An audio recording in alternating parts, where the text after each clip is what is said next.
개신교 선교는 언제부터냐? 이게 루터의 종교개혁이야. 루터의 종교. 1648년에 무슨 일이죠? 1648. 1648년. 이걸 외워야 돼요. 웨스트팔리아 협약이 된 거, 이루어진 날. 웨스트팔리아 협약이라는 게 뭐냐면, 여러분 네트워크 선교 역사책을 좀 봐요. 이거 선교 역사 보면서 그거를 같이 본 학생이 있으면 그 학생은 미래가 있는 학생이에요. 근데 안 보고 여기 앉아 있다면 여러분 골치 아픈 세상을 살아가는 거예요. 1648년은 웨스트팔리아 협약이라 그래서 유럽에서 개신교는 개신교, 카톨릭은 카톨릭, 종교의 신앙의 자유가 협상이 된 게 웨스트팔리아 협약이에요. 그래서 개신교 영주가 개신교면 그 밑에는 개신교, 영주가 카톨릭이면 그 밑에는 다 카톨릭. 근데 영주가 카톨릭인데 개신교가 있다? 그럼 그 사람은 개신교 영주 쪽으로 이사를 가면 돼요. 그게 이제 나중에 출발이 이제 모라비안 교도들이 보헤미아 지방에 있으면서, 모라비안 교도들은 누구의 후손들이라고 했어요? 신앙적 후손? 존 후스예요. 후스. 그러니까 1415년에 콘스탄트에서 화형을 당한 존 후스인데 최초의 종교개혁자예요. 그 후에 100년 뒤 1517년 마틴 루터가 종교개혁을 해요. 그래서 마틴 루터의 종교개혁 이전 100년 전에 종교개혁자는 누구냐? 존 후스예요. 체코의 수도 어디예요? 프라하에 가면 존 후스의 동상이 있어요. 이번에 6월 25일 날 학생들 데리고 가는데 존 후스의 동상이 거기 서 있는데 거기에 뭐라고 적혀 있냐면 진리를 생각하고 진리를 살아가고 진리를 실천하는, 진리로 살았던 존 후스의 삶을 거기다 볼 수가 있는데, 또 그러니까 또 이제 무슨 생각이 나냐면 2017년에 종교개혁 500주년이잖아요. 그때 장사를 해볼 필요가 있다. 존 후스의 동상이나 루터의 동상, 웨슬리, 쯔빙리, 칼빈, 이 동상을 만들어서 장사라면 500년, 2017년에 장사가 되지 않을까 그 생각을 해봐요. 그건 이제 나중에 생각해 볼 거고. 그러니까 이렇게 가르치다 보면 영업할 생각이 날 때가 많아요. 여러 목사라고 전부 다 영업하지 말라는 거 없어요. 신학대학 MA 나와도 영업해서 사업가가 되는 것도 중요해요. 다 목사가 될 생각들은 MDB도 그래. MDB도 왜 전부 다 목사가 돼야 돼? 그러니까 특수목회 같은 걸 주죠. 특수목회. 공무원 시험을 보고 들어가서 공무원 그 자기 그 사역지에서 거기서 신뢰 활동하는 거예요. 난 가능하다고 봐요. 그리고 전에도 얘기했는데 아직도 우리 학교 학생들은 거기를 못 가는데 한번 얘기했죠. 콘도 목사. 안 들어봤어요? 콘도 휴양지 목사가 앞으로 엄청나게 필요해요. 휴양지에서 그 사람은 상담을 전공해야 돼요. 그러니까 지금은 우리가 노는 날이 뭐 2박 3일 3박 4일 이러지만 우리 세계는 10일 놀고 보름 놀고 이런 시대가 와요. 이제 가면 채플은 있어요. 네? 채플은 있어요. 채플 있죠? 내명 콘도에 채플 있어요. 내가 저기 하나콘도에 가니까, 양평의 하나콘도에 가니까 어느 날 붙었더라고요. 채플은 어디서 드린다. 카톨릭은 가야 드리고 개신교는 밖에 근처의 교회에서 예배 드린다고. 몇 시까지 본관 앞에 오면 뭐 차로 데리고 간다 이런 게 붙어 있더라고요. 아니 그냥 그 안에서 지방에 있는 목사님들이 모아가고 있어요. 네, 그러니까 이제 거기는 회사하고 얘기를 해서 병원의 원목처럼 목사로 들어가는 거예요. 내가 방을 꾸미고 그렇게 해서 오는 사람들 상담 봐주고 상담해주고 예배 인도해주고. 왜냐하면 휴양지가 지금 2박 3일 3박 4일이지만 주일을 끼고 쉬고 오는 성도들이 있을 때 이 사람들을 상대로 목회할 생각을 하라는 거잖아. 그걸 지금 빨리, 이게 내가 몇 년 전에 이 얘기를 했는데 그 꿈을 꿔요. 그러면 특수 목회가 이루어질 수 있어요. 특수 목회가. 그러니까 휴양지마다 내가 아는 독일 친구는 방송 선교를 해요. 여러분 본거 버스 있죠? 요거에다 방송 시스템을 갖춰요. 그래서 반경 4km 안에서 방송이 들리게 해요. 경포대 해수욕장에 오신 여러분을 환영합니다. 오늘 저녁에 예를 들어서 어느 목사님이 이곳에 오셨습니다. 저녁에 목사님 모시고 우리가 대화를 나누고 싶은데 몇 시까지 어디로 오십시오. 이런 것들. 그 지역 반경 4km 안에서만 계속 방송이 나가요. 틀어주고. 그리고 이제 그 지역에 오는 기독교인들을 공동체를 모아주는 거예요. 그래서 거기서 내일 주일인데 주일 아침 예배는 수영 목차림으로 어디서 모여서 예배를 드리고 이런 것들도 할 수 있고. 근데 상상이지만 그렇게 해서 휴양지를 중심으로 도는 그 독일 애들 그 방송 선교하는 애들을 봤어요. 그리고 이제 휴양지가 이제 계절에 따라 이제 손님들이 오지만 앞으로는 계절과 상관없이 손님들이 계속 온다는 거죠. 그래서 그거를 예비해서 휴양 온 사람들을 대상으로 목회할 연구를 하는 것은 상당히 중요하다. 이거를 그런 생각으로 좀 그러니까 농촌에 가서 목회하고 기존 교회 속에서 목회를 한다는 개념에만 머물러 있지 말고 그걸 뛰쳐넘어서 예를 들면 이것도 좋아요. 버스를 한 대 타요. 버스 안에서 얘기 들으는 거야. 밤에는 영화도 보여줘. 해변가에서 영화, 기독교 영화. 그리고 아이들끼리 놀아주는 프로그램. 주일학교 유명한 선생님이 오셨다고. 그래서 오늘 이번 주 주일날은 아이들을 보내달라고.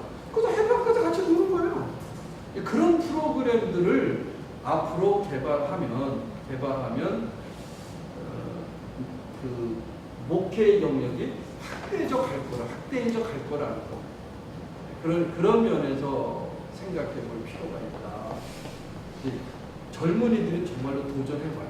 정말 그냥 기존 목회 시스템에 들어가기 어려워요. 상당히 어려워요. 왜냐면 목사들이 빨리 죽지도 않아요. 응? 담배, 술도 안 먹잖아요. 그리고 또 성도들 중에 또 의사들이 있으니까 또 보약 먹고 얼마나 오래 살았어요. 네, 그러니까 됐어요? 근데 네? 몰라요. 담당 기자님도 안 계신다고. 그래요? 아니 그 MA 학생들 MT 가겠다고 신청하는 거예요. 근데 그 신청을 안 한다고. 그 여행자 보험도 지금이랑 관리 안 한다고. 아니 여행자 보험에 드는 게 아니고 학교의 공식적인 행사를 만들면 들어가겠고. 교내 행사로만. 네? 교내 행사만. 교회 행사도 돼요. 걔는 그거밖에 몰라. 우리가 외국 갈 때에도 출장비를 안 받지만 보고 그럼 밖에 나가서 다 못 터지는 최석조 교수가 교통사고 당해가지고 퇴근길에 당해가지고 다 저거 돌려받았어요. 그러니까 안 해본 건 몰라요. 해본 거 아니까. 자, 나중에 이제 그러니까 여러분들의 시야를 제한하지 말고 하나님의 영역을 제한하지 말고 세상의 영역 속으로 확대하면 여러분의 목회 영역이 넓어질 수 있어요. 여기 또 오재근 학생이라고 알아요? 네. 그 학생은 학원 선교하죠. 학원에서 학원장이 전도사를 뽑은 거야. 그리고 걔네들 상담을 해요. 학원에서. 그러니까 특이한 케이스예요. 그러니까 앞으로 믿는 자들이 학원을 할 경우에 그 학원에서 아이들 상담을 기독교인들에게 내린다는 거예요. 그것도 상당히 괜찮은 전략일 수 있어요. 그러니까 여러분들에서 공부하는 동안 사회복지사 2급 자격 따놓고 나는 보육교사도 여자들은 보육교사 자격 따놓고 그 다음에 상담사 자격은 지금까지는 필요 없는데 사회복지사 보육교사 2급은 수업만 들으면 자격증이 나와요. 수업만 들으면. 그 정해진 수업이 10개인가 몇 개 있어요. 10몇 개인가. 네, 그걸 무조건 들으면 시험도 안 보고 무조건 들으면 들었냐 안 들었냐의 문제예요. 시험 없어요. 그냥 자격증을 줘요. 정부에도. 사회복지사 2급하고 보육교사 2급 자격증. 네. 그러니까 나는 신대원 학생들에게 이 자격증 코스를 열어주자고 얘기하는데 아직도 학교는 안 열어줘. 그리고 농촌 목회는 사회복지 2급이 절대적으로 필요해요. 절대적으로. 그래가지고 농촌 목회할 때 지금 이런 얘기하면 안 되는데 군이나 면에서 예산 나온 거 많아요. 근데 인력이 모자라서 그 예산을 못 쓰고 있어. 그거를 교회가 갖다가 쓰는 거야. 그럴 때는 교회 이름을 2가지로 바꿔야 돼요. 법인 등록을 해야 돼요. 법인 등록. 그러니까 부천 삼강교회는 부천 삼강교회에서 동시에 단일 선교 회로 돼 있어요. 법인으로. 그래서 그런데 법인으로 돈을 따오는 거예요. 교회로 따오는 걸 못하니까. 그래서 법인으로 따와서 관리를 하는 거죠. 그러니까 군이나 면에서 나와 있는 돈을 경로대학도 쓸 수 있어요. 다문화 가정의 돈도 쓸 수 있어요. 수많은 예산이 있다고. 그래서 그 예산을 타먹는 걸 책으로 한번 만들어 볼까? 어떤 돈을 빼먹을 수 있는가? 안 그래요. 광주대학교에 그걸 전문적으로 하는 교수님 한 분 계시면 있어요? 오, 있구나. 그러면 그분을 한번 특강 강사로 모셔서 심지어 아니 지금 우리가 너무 교회 재정을 가지고 움직이려고 하는 시대는 지났어요. 그러니까 교회는 장소가 있고 인력이 있단 말이에요. 그걸 정부가 활용하고 싶어하는 정책이 상당히 많으니까 그거를 활용하자는 거지. 여기 저 당산동 성결교회 박영성 목사 알아요? 박영성 목사가 그걸 해요. 그 사람이 갖고 있는 기관이 7, 8개야. 노인복지센터, 어린이 유아원도 있어. 지금은 유아원 허가 안 해. 유아원도 있고, 그 다음에 어린이집도 있고, 그 다음에 공부방도 있어요. 공부방 선생이 자기가 고용한 사람이 15명이나 17명이야. 근데 월급을 정부에서 다 주는 거예요. 그리고 자기 교인들은 다 취직해. 주방에도 취직시키고, 운전기사도 취직하고, 전 교인이 전문화된 직업이라. 그래서 주일마다 예배를 줄 때 누가 모이냐 하면은 교직원들이 모이는 거예요. 교회 그 기관에 소속된 직원들이 모여서 얘기를 했어요. 그래서 교수님 이제 그 1년인가 2년인가를 이렇게 자비랑 해야 되나? 네? 2년인가를 자비랑 해가지고 실제로 올렸나? 그러니까 그거는 그 박영석이한테 물어보면 방법이 있을 것 같아요. 만약 곁다리로 우리가 선한 일을 하는데 지혜롭게 곁다리로 걸어놓을 수도 있고 옆에 2개 붙여놓을 수도 있고 그건 좀 연구를 하면 교단 법인을 이용하는 그렇죠. 거기 사회복지 사회사회협의회니까 거기다 연결하면 할 수도 있어요. 그래서 그걸 통해서 또 어린이집을 위탁받은 사람들이 있어요. 우리 교단의 사회사업협의회인가? 교단의 그 법인 재단의 걸 가지고 서병아 장로가 그 담당인데 그걸 가지고 어린이집을 위탁을 신청해서 받아가지고 운영하는 사람이 내가 알기로는 7, 8개 돼요. 조리실 목사도. 그것도 하죠. 목사님 자격으로 되고 강화가 자격으로 되고 저기서 유아교육도 되고 그렇죠. 그러니까 사모들을 교육을 시키고 아니면 내가 하든지 그래서 자기가 원장 자격증으로 하고 어느 MDB 학생은 졸업하고 그걸 깨달아서 사이버 대학에 다니면서 자기 교회에다가는 그 복사 자격증을 빌려서 쓴대요. 한 달에 얼마씩 주고 그 자기는 지금 공부하고 있다고 그러더라고. 그래서 미래로 가는 목회자는 그런 다양한 영역을 우리가 소유해야 되지 않겠느냐. 그리고 지금 세터민 같은 경우는 하나센터라고 있어요. 근데 그걸 하면 우리 학교에도 지금 내가 하려다가 못했는데 법인이 안 된다고 그래서 연구소를 법인으로 바꿔버리라고. 사단법인으로 바꿔가지고 그걸 하면 2, 3억을 준단 말이에요. 관리하는 건데 세터민을. 그러면 그 일을 통해서라도 우리가 목회가 되는 거예요. 목회가. 그 목회의 개념이 옛날처럼 종 3번 치고 다 같이 묵도하심으로 하는 시대에서 벗어나는 거예요.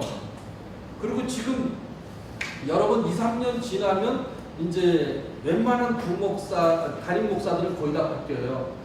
그 다음에 이제 교회가 바뀌어질 때까지는 적어도 2, 30년의 시기 동안은 담임 목사를 못 뽑는 시대가 온다는 거죠. 근데 어떡할 거예요? 그렇지, 그때 2, 30년 동안 부목사 하다가 죽을 거예요? 자리가 없어요. 개척하면 되지. 개척하면 되죠. 개척 안 할 사람들에 대한 문제. 그 다음에 남북 통일이 되면 또 몰라요.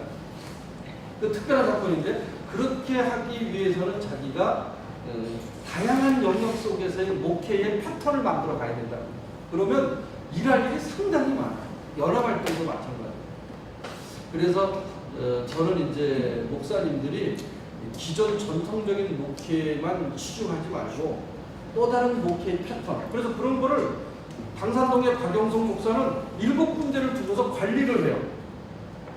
신방하고. 그러니까 그 사람은 뭐 아주 대단하더라고요. 그 10억인가 10몇억짜리 그 노인복지센터를 넘겨갔는데 지도 별로 안 들었어. 아주 잘하더라고. 그래서 남의 돈에서 이거를 뭐 저당 잡혀가지고 대출 받아가지고 돌리고 뭐 이래가지고 지도는 안 들면서 이거를 넘겨갔더라고. 그런 것들에 이제 좀 필요한 우리의 영역. 그런 것들은 좀 목회 영역 속에서 앞으로 새롭게 가야 될 영역이 아니냐. 그 생각을 조금 넓혀볼 필요가 있다. 새롭게 도전할 필요가 있다. 저는 그렇게 생각이 돼요. 그러니까 목사님들이 우리 성결교는 너무나 고정적이야. 판에 박았어. 그렇다고 고정적인 것도 제대로 못하는 사람들이 좀 있잖아요. 옛날 같은 데가 많이 있는데 이랬는데 조금 있다. 그러니까 여러분들이 그렇게 생각의 영역을 넓히면 여러분의 목회 영역이 넓어질 수 있어요. 그런 면에서 여러분들이 젊은 사람들이 도전해요. 해보세요. 그럼 길들이 그런 길들이거든요. 교수님 저기 제가 유튜브로 보면 선교사로 나가려면 네. 저희 같은 경우에 선교사 훈련하는 외에는 나가는 길이 없잖아요. 있어요. 자비랑으로 나가요. 네? 아니면 교회에서 좀 지원받고 나가서 1년, 2년 업적을 쌓아. 그러면은 선교사 훈련에서 받아들여요. 청력 선교사를 돼가지고.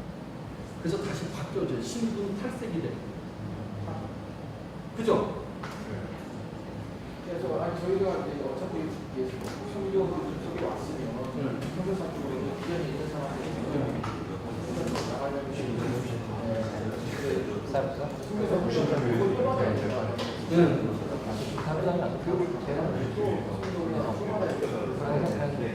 안 하는 방법은 나가서 1년 동안 내가 선교의 사역을 하고 그러면 교단의 협력성 개선을 할 수 있어요.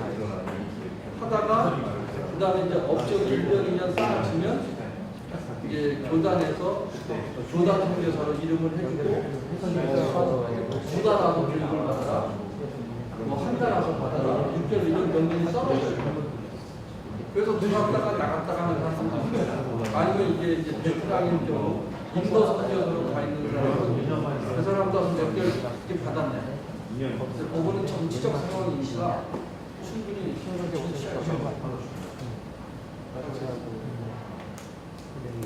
그러니까 젊은 사람들은 진짜 생각을 열어야 돼요. 생각이 안 열리면 머리통을 좀 때려봐요. 진짜 생각 자체가 이게 너무 고정돼 있다는 거죠. 그러니까 기도, 예배 뭐 이런 거, 그 보수적인 사람들 일부는 아주 기도 열심히 해요. 근데 그 사람은 기도 시작하면 끝나는 시간이 없어. 그래서 사람들이 고통을 당해요. 막 이게 뭐 그리고 예배 전에 찬양 집회하죠. 그럼 찬양 집회한다고 광고가 나가야 될 거 아니에요. 5시에 한다고 그러놓고 6시까지 찬양 집회를 하는 거예요. 그럼 6시 시작하는 거예요. 그래서 왜 그러냐 그랬더니 찬양을 통해서 영광을 드리고 예배. 그럼 예배 시간을 6시가 해야 되지 않느냐. 모든 집회는 찬양 집회가 있다는 거예요. 그럼 바쁜 사람은 어떡할 거예요? 야, 그래서 9시까지 하는데 축사하셨던 시장이 왔다 가버렸어요. 그러니까 그다음부터 그 사람이 모임에 얘기하면 그다음부터는 안 가. 이거 계산해봐요. 그러니까 그런 것들을 좀 이렇게 생각해야 되고 하나님과 나를 너무 가까이 하니까 올림픽 공원 가서 이제 지난번 토요일 날 북한 선교했는데 찬양을 하는데 옆에 사람이 있는데 자기 손이 내 얼굴을 가리고 있어요. 그래도 몰라. 내가 이렇게 되고 있는데 그래도 자기 이렇게. 내가 미친 새끼지. 그러니까 나는 복음적이라고 하는 사람들의 일부가 굉장히 싸가지 없는 사람들. 그러니까 자기가 복음적이라고 하는 사람은 남을 배려하는 마음이 있어요. 하나님께 내가 영광이 혼자 눈 감고 그럼 옆에 있는 사람은 뭐야? 그러니까 그런 걸 보면서 아주 복음적이라고 하는 인간들이 아주 혐오스러워. 그런 인간들은 소통도 안 돼, 소통. 샘플 우리 집사람. 소통이 안 돼. 소통할 생각을 안 하고 포기하고 사는. 그러니까 여러분들이 복음적이라면 남을 좀 배려하면 하나야 돼요. 자, 진도나갑시다. 그러니까 개신교 성제 초기를 1117부터 1648년까지 받아들이는 거 있고, 여러분 12세기, 13세기, 14세기, 그러니까 12세기, 13세기에는 주로 무슨 운동이 일어나요? 12, 13세기. 그렇죠. 이거를 평신도 경건 운동이라고 해요. 평신도 경건운동이 12, 13세기에 수도운동이 일어나기 시작한 거예요. 그러면서 이제 14세기, 15세기 가면서 뭐냐면 개혁적 운동, 전통 교단에 대한 개혁 운동이 일어나고 교단에 대한 개혁 운동이 14, 15세기 일어나기 시작해요. 그래서 평신도를 통한 경건 개혁 운동이 교단과 조직을 통한 개혁 운동으로 14, 15세기 가면서 종교개혁이 터지게 되는 거죠. 그 다음에 이제 루터에 의해 재창된 개혁운동이 지속적으로 되어져 있고, 종교개혁에 대한 카톨릭의 반동 종교개혁운동, 반종교개혁운동, 개혁신앙의 확산으로 곳곳에 갈등과 대립. 이때는 뭐가 이제 되냐면, 교단과 민족, 교단과 국가, 이런 개념들이 이 루터의 종교개혁할 때는 막 대립이 되는 거예요.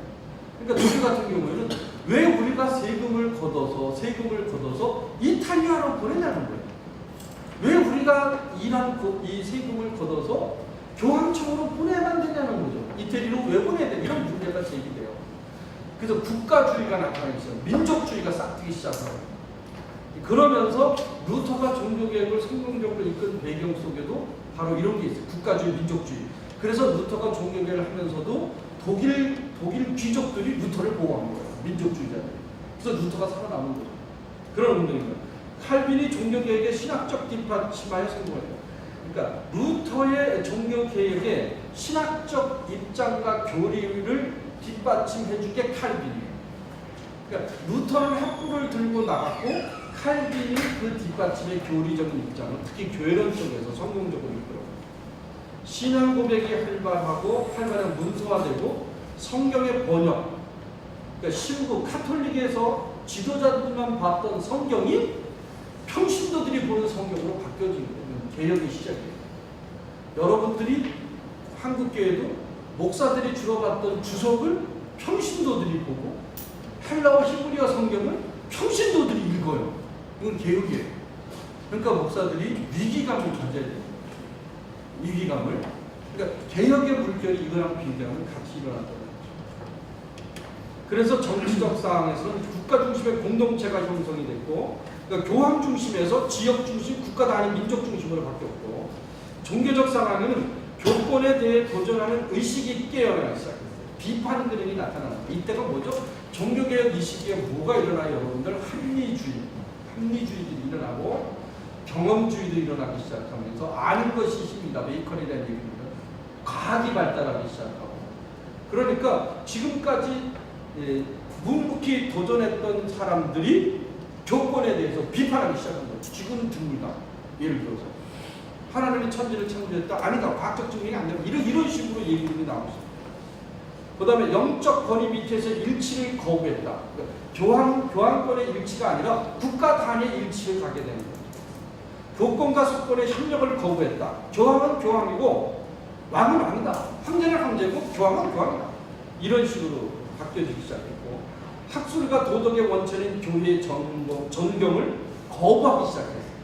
그래서 세상 중심, 세속, 과학, 철학, 인본주의 이런 것들이 막 싹트기 시작하면서 신앙적 입장을 주장했던 사람들이 곤두박질기 시작하고 비판 기능이 막 나타납니다. 선교적 상황은 교황이 정치권을 포기하면서 교황이 직접적인 선교 활동에 뛰어들었고, 십자군 운동의 실패로 인하여 유럽 전역에 복음에 대한 부정적 시각이 퍼져 교황은 선교로 관심을 전환했다. 그러니까 십자군 전쟁은 13세기에 끝나요. 13세기. 그러니까 12세기에 시작한 십자군 전쟁이 1098년에 시작한 전쟁이 1290년 가까이서 이제 1205년인가 그 경에서 끝나요. 그렇게 되면서 기도하고 전쟁터에 갔는데 죽었다는 거예요. 믿음을 가졌는데 죽었다는 거예요. 이런 것들이 사람들로 하여금 갈등 구조를 일으키게 하면서 기독교에 대한 부정적인 시각이 나타나기 시작합니다. 제후나 영주가 죽음으로써 재산권에 대한 문제가 등장하기 시작합니다. 이런 문제들, 민족주의, 국가 이런 것들이 됩니다. 그 다음에 이제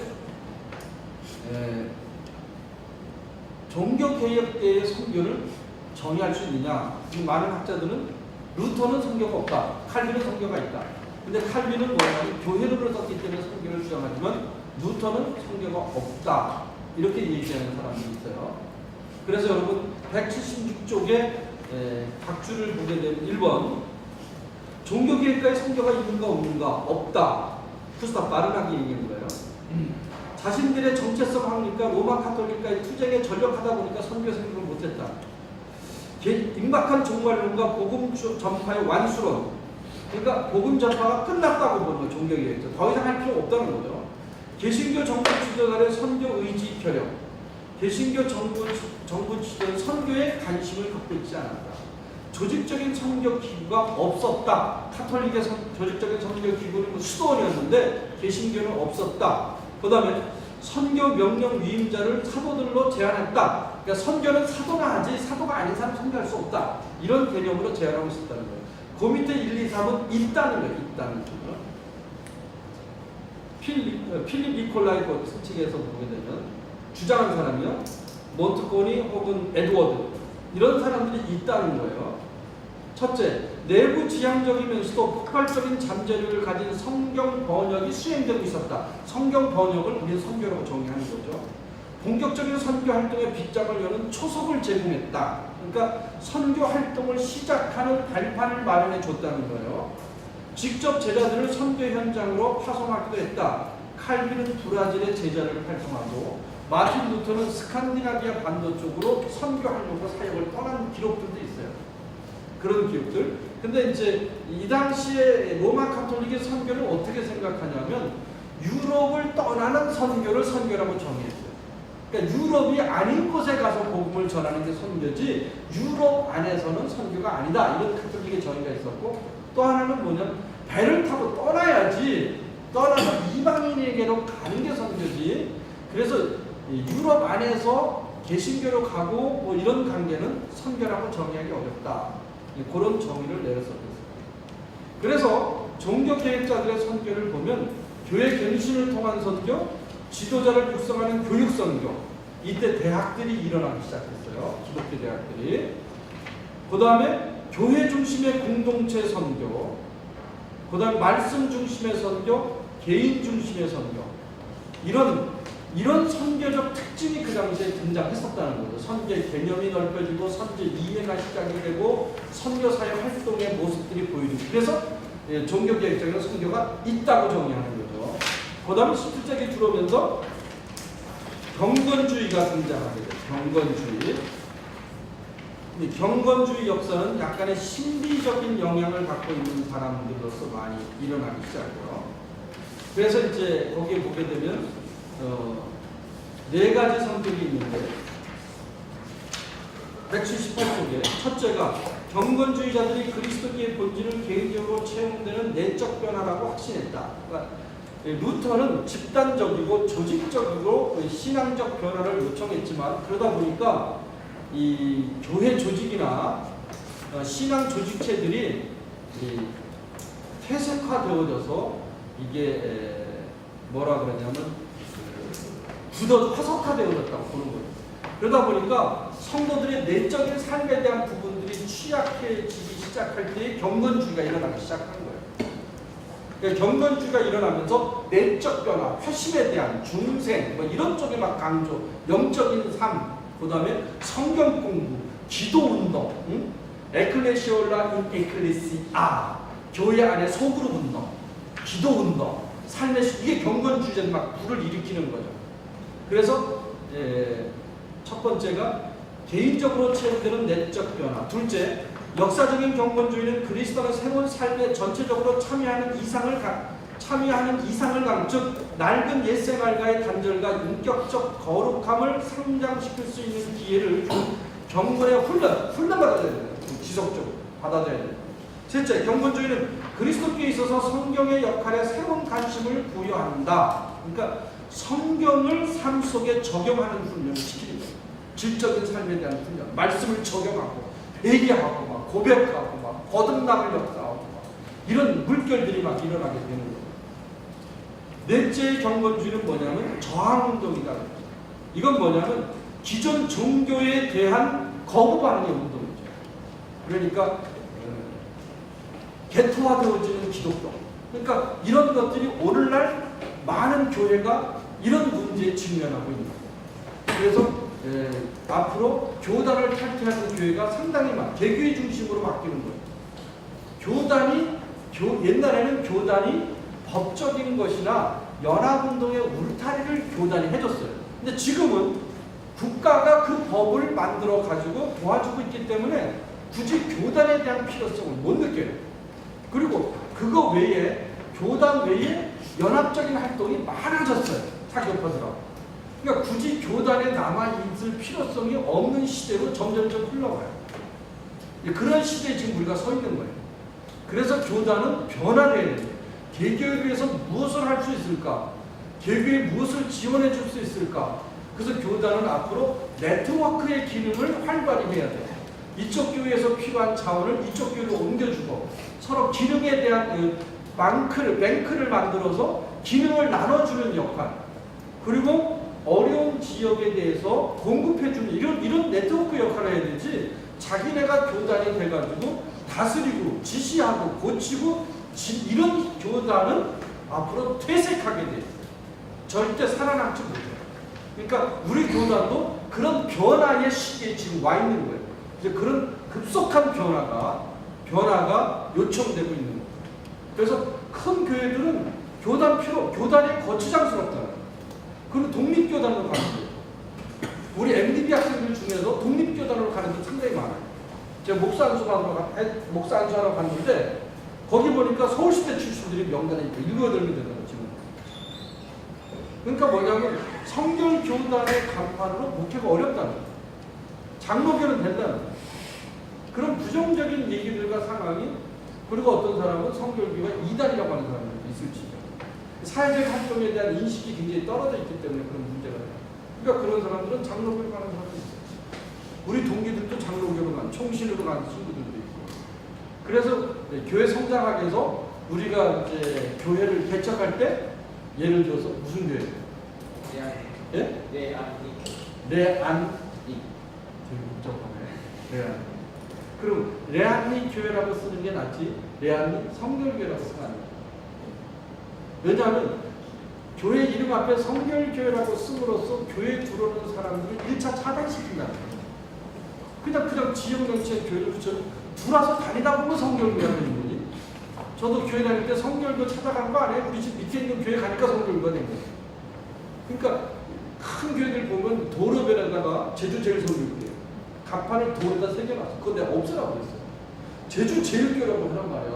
여기다 왜 제주 제일 성결교회에서 이사 온 사람들이 교회를 가려다가 제주 제일성교회 안 가. 이런 생각을 왜 거기다 심어주냐는 거예요. 제주 제일교회 해놓고 들어와서 주보를 보니까 성결교회야. 근데 그날 은혜 받아서 그럼 등록하는 거 아니야? 그래서 은평성결교회도 처음에 은평성결교회라고 했어요. 그래서 거기다 성결 찍고 은평교회 그냥 교회 붙어있는데, 그러니까 사람들이 은평교회라고 오는 거죠. 다니다 보니까 성결교회야. 근데 옮길 수 있어요? 못 옮기죠. 그러니까 그런 교파적 개념의 불리한 쪽에 서 있을 그런 명칭을 빼줄 필요가 있다는 거예요. 자랑스럽게 쓴다. 자랑스럽게 쓸 수도 있지만 지혜롭게 명칭을 쓸 필요가 있어요. 그래서 혹시 그런 데가 있으면 명칭을 바꾸세요. 명칭을. 다음 지역 성결교회 성결교회가 똑같이 때문에 성결교회 이단으로 시간이 아직도 있죠. 이탈리아는 루터교회, 독일의 3분의 1 이상이 루터교회인데 이탈리아에서는 루터교회를 이단으로 봐요. 그리고 재밌는 건 여러분, 어느 나라든지 이 남쪽으로 내려갈수록 보수 꼴등이 많아요. 독일도 그래, 이태리도 그래, 영국도 그래. 이 북쪽 사람들이 많이 오픈된 사람들이 북쪽 사람들이에요. 오픈된 사람이. 근데 남쪽에 있는 사람들은 굉장히 보수적이에요. 이태리도 그렇고 독일도 그래요. 독일의 뮤렌, 꼴통 중에 꼴통이에요. 뮤렌, 바이에른. 이 바이에른 진짜 이 자식들은 대학을 들어갈 때 있죠. 초등학교 졸업증명서를 떼어내. 미친 새끼 고등학교 졸업했으면 다 된 거지. 얘네들은요, 바이에른 애들은 초등학교 때 문서가 되게 많아요. 그리고 고등학교도 어느 고등학교에 나오냐에 따라서 대학 들어가서 공부를 더 해야 될 애들이 이 바이에른 애들은 공부를 더 시켜요. 두세 과목, 기간이. 그러니까 다른 주에서 온 애들은 공부를 더 시켜요. 얘네들은 성적 없다. 그래서 바이에른이 진짜 고등학교 졸업 증명서 보면 중학교 졸업이 있는 게 그렇게 된 거 아니야? 근데 얘네들 초등학교부터 다 따져. 야, 진짜 얘네들. 그리고 외국인에 대한 가장 학법이 나오는 데가 바이에른. 꼴통 보수인데. 그렇지만 바이에른이 위대한 게 뭐냐면 독일의 모든 주에서 십자가를 띄었어요. 공공기관에. 거기는 그 재판정에도 십자가 걸려있어요. 시청 전부 다 걸려있어요. 모든 거 십자가. 근데 이거를 어느 그 무신론자가 재판에 해부했어요. 그래가지고 자기는 그 십자가를 보는 순간 종교적 갈등을 느끼고 위협을 느낀다고 띠라고 재판을 청구했어요. 그래서 독일 법에서 무조건 다 띠게 돼 있어요. 근데 바이에른은 그걸 띄기 전에 바이에른 주법이 법을 정했어. 우리는 종교적 입장을 유지한다. 그래가지고 연방법이 주법을 이기지 못해요. 그래서 바이에른 주만 십자가가 걸려요. 바이에른 주만. 이 꼴통의 특징 중에 하나. 이건 굉장히 중요한 거예요. 그래서 재밌는 건 바이에른 주만 십자가가 걸려요.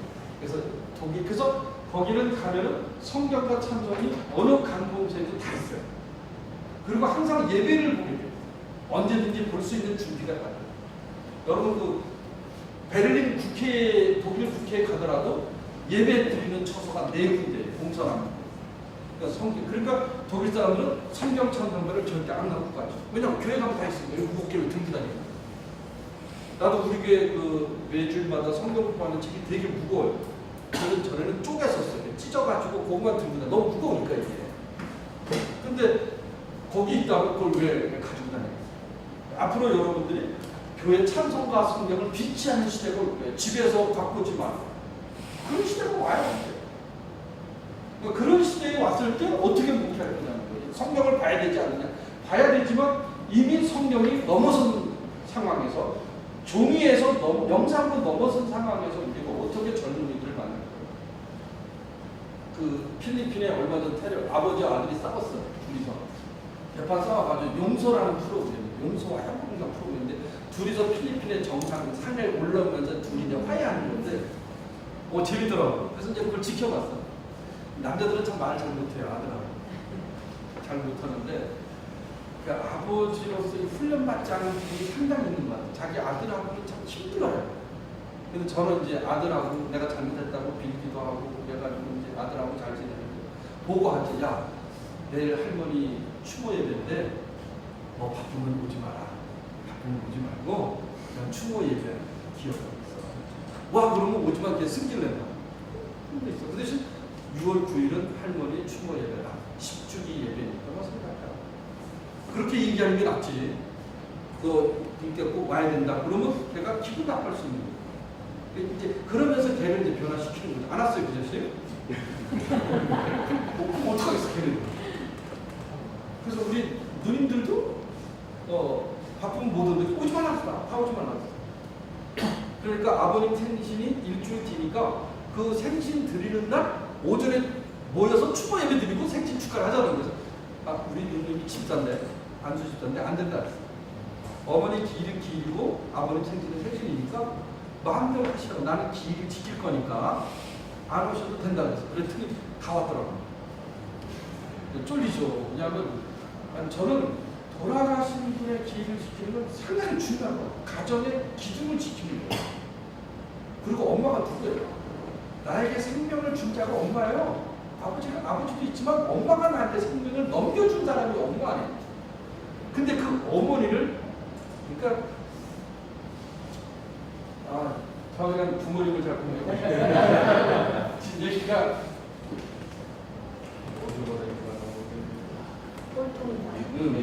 네? 남쪽으로 갔어? 네, 그러니까 지리적으로 그런 나는 이게 어느 특정한 나라만 그런 줄 알았더니 영국도 그렇고 독일도 그렇고 이태리 북쪽은 굉장히 개방적이에요. 남쪽은 굉장히 그러니까 이 남쪽 애들이 북쪽 애들을 가리켜서 하는 말이 뭐냐면 저 새끼들 병신 새끼들이고 간도 없는 새끼들이라고 왔다 갔다 하는 놈들, 개방적인 놈들을 향해서 여기서 상당히 비난해요, 남쪽에서. 그리고 북쪽 사람들이 많이 포용적이에요. 항상. 그러니까 우리나라도 북쪽에 지금 김일성 때문에 저런 일이 생겼지만 북쪽의 사람들이 남쪽 사람보다 더 포용성이 있다고 학자들이 얘기하거든요. 자, 그래서 무엇인데 약속을 지킬게요. 이 경건주의가 이런 변화가 있었지만 이런 변화 때문에 오늘날 개신교의 경건주의를 통한 문제가 제기돼요. 그게 뭐냐면 여러분 트랜스포밍 미션에 제가 어떤 파트를 읽어보라고 그랬죠? 계몽주의 성경을 읽어보라고 했어요. 꼭 읽어봐요. 그건 현대 이게 낭만주의, 이 경건주의가 등장함으로써 기독교에서는 범신론이 등장하기 시작해요. 네가 믿는 예수와 내가 믿는 예수가 다르기 시작한 거예요. 자기 신앙 고백이 최고라는 이런 잘못된 흐름들이 이 경건주의 때문에 등장하게 돼요. 열정은 회복됐지만 교리적 중립성을 이끌어가는 데 실패했어요.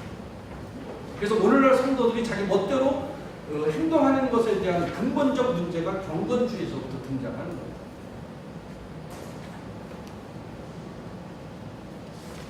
그래서 경건주의 운동, 그 다음에 이제 179쪽에 덴마크 할례 선교, 데니시 할례 미션하고 지겐발적 플라차오. 이거는 중요한 특징은 개인적 회심을 강조하고, 뒷장을 보면 모라비안 선교를 했어요. 이 모라비안 선교에도 선교 전략에 보면 교회 설립보다 이방인의 개종, 회심에 주력한 게 약점이에요. 그리고 윌리엄 캐리는 뭘 했어요? 윌리엄 캐리는 교회를 세우는데 앞장섰어요. 그리고 이 모라비안 교도나 경건주의자들은 교회보다 회심 공동체를 강조해요. 여기서 선교 역사에서 교회를 통한 조직을 가졌던 윌리엄 캐리의 선교가 성공적이 되고 이 모라비안과 경건주의 선교는 실패하게 돼요. 그래서 선교할 때는 항상 교회 중심의 선교를 선점해야 된다. 여러분 읽어보시고 대학생 선교운동 읽어보시고 WCC 봉지 여러분 다 갖고 그 다음에 한국교회 선교 읽어보시고 그 다음에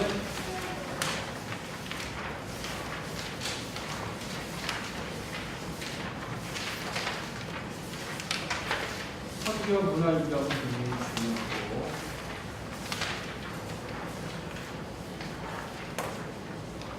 거기에 그 245쪽 245쪽을 보면 243쪽 보시면 좋아요. 상하와 포착화 요거를 꼭 읽어보시고 그 다음 245쪽에 도표를 그리면 처음에 선교사가 현장에 갔을 때 단일문화권에서 문화 충격이 일어나면서 이제 적용문화 쪽으로 가는데 대략 이거는 4년의 시기를 가는. 그래서 이 도표가 어떻게 움직이고 부분이 무엇을 지적하고 있는가? 문화 충격, 문화 탈출, 그 다음에 선교사의 사역 출발, 사역 감동의 시작, 뭐 이런 거 이렇게 됐을 때 그래서 안식년은 보통 4년이 넘은 5년이나 6년의 안식년을 남겨놓고 하는 거예요. 4년째 가버리면 다시 돌아오면 처음의 상태로 돌아갈 수가 있어요. 그러니까 선교사들의 안식년은 이런 문화적 도표에 있는 점을 보더라도 6년 만에 가는 것이 타당하다 이렇게 보는 거죠. 그걸 보시면 돼요.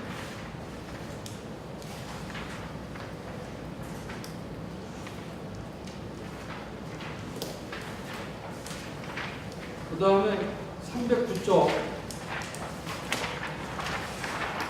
선교사의 소명의 종류인데 일반 소명하고 특별 소명이 있다는 거죠.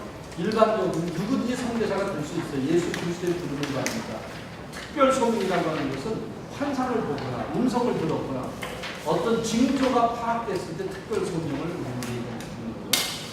소명을 아는 방법, 매일 기도할 때, 선교사들의 사역을 읽을 때, 하나님의 음성을 듣게 될 때, 특정 선교 지역의 부담감으로 자기가 갖고 있을 때, 그럴 때 자기는 거기에 대한 소명이 있다고 생각해 볼 수가 있는 거예요. 그 다음에 소명과 선교. 선교는 일반적 소명을 가지고 나가는 것이 대부분입니다. 그러나 특별한 경우에 한해서 나타날 수 있는 특별 소명은 있다. 성도는 누구나 선교사가 되어야 하며 될 수 있다. 그러니까 어떤 분들은 나는 소명을 못 받았는데 선교 사역을 할 수 있을까요? 아니요. 예수를 믿는 자녀들은 누구나 다 소명을 받은 자들이기 때문에 선교 사역을 할 수 있어요. 그 다음 선교사의 준비, 영적 훈련을 해야 됩니다. 퀴즈를 할 수 있어요. 정리적으로. 성경을 훈련하고 목회 훈련, 인격 훈련. 선교사들의 지금 가장 큰 문제는 인격 훈련이 안 됐다는 거예요. 싸우고 이런 문제가 지금도 선교제는 심각해요. 한국 선교사들이 하는. 그 윌리엄 테일러가 쓴 잃어버리기에 너무 소중한 사람들이라는 책에 보게 되면 개신교 선교의 신흥 국가 10개가 있어요. 그 10개 국가 중에서 선교사 중도 탈락에 대한 이유를 물어보는데 그게 대부분 다 재정 문제로 탈락해요. 근데 오직 하나 대한민국은 인간관계로 탈락. 그러니까 우리나라 사람은 전투적인 거 같아요. 선교지에서 연합이 안 돼요. 선교사들끼리. 그래서 한국 선교사들의 인격적 훈련이 좀 필요하고 온유한 사람이 선교사가 가면 좋겠다. 그러니까 저돌적이고 공격적인 사람도 좋지만 온유하고 화합할 수 있는 성격의 사람이 목회도 하고 선교 사역도 하면 좋겠다. 성격이 이제 조금 문제가 있는 사람들이 목회하려고 하면은 성도들이 상처받잖아. 어려우니까 목사가 온순할수록 목회는 잘 될 거야. 뭐 너무 온순해서 문제가 되는 사람도 있지만 우리 부천 삼각교회도 어느 분이 계속 신정원에 간다고 해가지고 그 사람 성격이 조금 문제가 심각해요. 그래서 2번이나 원서를 안 써줬어요. 그랬더니 이제 교회 딴 교회 간다고 막 그렇게 얘기를 하면서 나한테 써달라고 하더라고요. 그래서 다음에 가라고 얘기하려다가 당신 인격에 문제가 있다고 돌직구를 던졌는데 그냥 도저히 얘기가 안 되겠더라고요. 당신은 남의 얘기를 듣지 않는다. 응? 그리고 당신은 남을 배려하지 않고 함부로 말한다. 당신은 주변 사람들과 싸웠지 협력해서 한 사람을 본 적이 없다네. 몇 년 동안. 그러니까 1년 동안 당신의 성품과 인격을 변화시키지 않으면 당신은 목회자가 될 수 없다. 목회자가 됐을 때 당신 밑에 정도는 고통 속에 살 거다. 그러니까 당신은 목회자가 안 하는 게 좋다. 그런 얘기를 해줬거든요. 그러니까 1년 동안 연습해 보겠다는 거야. 근데 그 연습이 되겠어요? 그러니까 원만하고 온순한 성격, 그리고 헌신의 정신이 있는 사람, 그리고 사람에 관심이 있는 사람, 그런 인격적 훈련을 우리가 가져야 된다. 그러니까 자기가 여러분도 젊은 사람들 많은데 뼈저린 경험에 의해서 내가 얘기하는 거야. 여러분들은 그 길을 가지 마. 정말 내가 인생을 서울신대에서 이제 한 20년 돼 가는데 그러니까 부정적인 걸 보지 말고 남이 얘기했을 때 비판적 시각도 필요하지만 절대 하지 마. 100% 하지 마. 꼭 해야 될 때는 해야 되겠지만 안 할수록 좋아. 그리고 대화를 할 때는 그 사람을 보완하는 쪽의 얘기를 듣는 게 상당히 좋아. 진짜 명심해야 돼요. 젊었다고 내가 나는 할 말을 해야지 난 뒤끝이 없어. 개뿔 그 뒤끝으로 죽어요. 그러니까 스스로 자기를 컨트롤해야 돼요. 나는 그런데 실패했어요. 난 실패했어요. 근데 그걸 나중에 깨닫는 거예요. 그러니까 여러분들도 사람들과 대화를 하고 교회에 부정적이고 나쁜 면이 있을 때 절대 그거를 얘기하지 마. 그거를 어떻게 하면 좋게 할 수 있는가를 우리가 조금 더 기도하자. 우리가 조금 더 기도해서 부족한 부분을 채우자 그래야 되지. 야, 이런데 문제가 있으니까 우리가 기도하자 이렇게 얘기하면 안 되는 거야. 문제는 다 알아. 얘기할 필요 없어. 어떻게 이걸 보완해서 할 수 있는가를 입에 담아놓을 때 목이 그 속에 따라가. 그거를 내가 몰랐어요. 그러니까 여러분은 젊은 사람들은 수업을 끝내는데 얘기인데 절대 그런 시각에 반응을 쓰지 마세요. 그리고 여러분이 안 해도 할 사람들은 많아요. 절대 하지 마세요. 평생 살면서 하지 마. 그래야 여러분의 인생이 평탄케 돼요. 평탄. 그리고 사람들 앞에 듣기 어려운 돌직구를 잘 던졌는데 근데 결과가 뭐냐면 절대 던지지 마. 그 한마디가 평생 원수로 나. 별거 아닌데 상대방은 원수로 갖고 있어요. 언제든지 복수할 준비라고 해요. 별거 아니야. 누가 총장 후보로 이번에 나와서 하길래 그 사람 참 좋고 이거 다 좋은데 정치적이지는 않다. 총장은 정치적 자기다. 그래서 안 했으면 돼요. 근데 그 자식 가서 일렀어 걔한테. 그랬더니 그걸 온 동네 다니면서 섭섭하다며 박영환이가 진짜 이렇게. 그런 안 됐지만 근데 그걸 내가 괜히 얘기했구나. 둘이 서신탄하게 하다가 얘기했는데 그게 글로 들어갔어. 당장 전화했지. 너 얘기했냐? 했대. 야 자식아 둘이 얘기한 건데 거기다 얘기해. 그럼 네가 나한테 하고 내가 걔한테 얘기해볼까? 웃기는 자식이야 진짜. 하지 말래 그냥 끝났어. 그래서 넘어왔는데 살아온 가정에서 그렇게 생각을 해봤어. 그러니까 젊은 사람들 의기 있고 후박하는 건 좋은데 보완하는 얘기, 좋은 얘기를 통해서 회복하는 얘기 그렇게 해주는 것은 굉장히 중요하다고 생각합니다. 한 학기 이제 끝났습니다. 생각외로 진도가 문화라는데 여러분들께서 선교의 일반적이에 성경적이에 신학적이에 그런 선교 역사 요것만 여러분들이 한 학기 동안 잘 간직하면 도움이 될 거고 다음 학기에 선교역사 세미나든지 그런 수업에 들어가서 역사적인 부분을 한번 훑고 나면 그 다음 선교학이 머릿속에 들어와요.